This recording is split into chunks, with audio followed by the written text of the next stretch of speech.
Suddenly, a loud crash. A dish falls on the floor in your kitchen. Your dog barks and more things fall and smash. Your feet feel unsteady on the ground. What's happening? It's an earthquake and you need to act fast. If you don't, you could get injured, trapped, or worse. So, how do you survive an earthquake? Well, here's how to do it, according to science. Earthquakes can happen anywhere, at any time. The Earth's outer crust is made of tectonic plates floating on the planet's upper mantle. The edges of these plates, called fault lines, are where most earthquakes occur.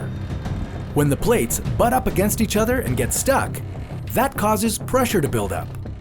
Once the plates move again, that's when an earthquake happens. Most of the world's earthquakes happen in an area called the Ring of Fire. In fact, 80% of earthquakes happen in this area along the Pacific Ocean. The Ring of Fire includes countries in Asia like Japan, Indonesia, and the Philippines. Some of these countries have earthquakes as often as a few times per month. The damage that earthquakes can do includes everything from tearing up roads to fires, landslides, avalanches, and tsunamis. To be an earthquake survivor, it's best to start before an earthquake even happens. Get prepared beforehand. First, secure large items like TVs so that they're unlikely to fall. And store your heavy and breakable belongings on low shelves. Second, practice drop, cover, and hold on with your family. Drop to your hands and knees, cover your head with your arms, and hold on to heavy furniture until the earthquake stops. Third, make a family emergency plan for where you'll meet if you're separated. Fourth, get yourself a supply box and fill it with water, food, and medication. Toss in a flashlight. Don't forget your phone charger and a whistle. Fifth, consider buying earthquake insurance for your home if you aren't already covered. Now for the main event.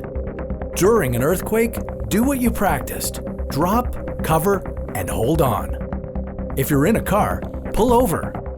If you're indoors, do not stand in a doorway.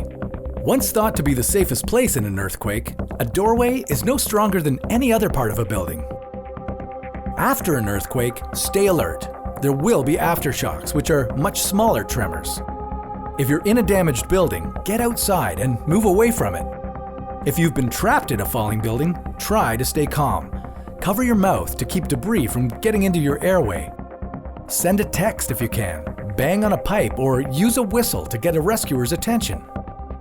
If you're near a large body of water, go inland and up to higher ground right after the major shaking has ceased. After an earthquake is when the tsunamis happen. Do not enter damaged buildings. If your radio, TV, or smartphone are still working, check for emergency information and instructions. If you want to help, then keep yourself safe while doing so. Do not try to lift heavy debris by yourself, and wear protective clothing when volunteering in a rescue or cleanup. Earthquakes are dangerous, but if you follow this advice, you have an excellent chance of walking away unscathed, according to science.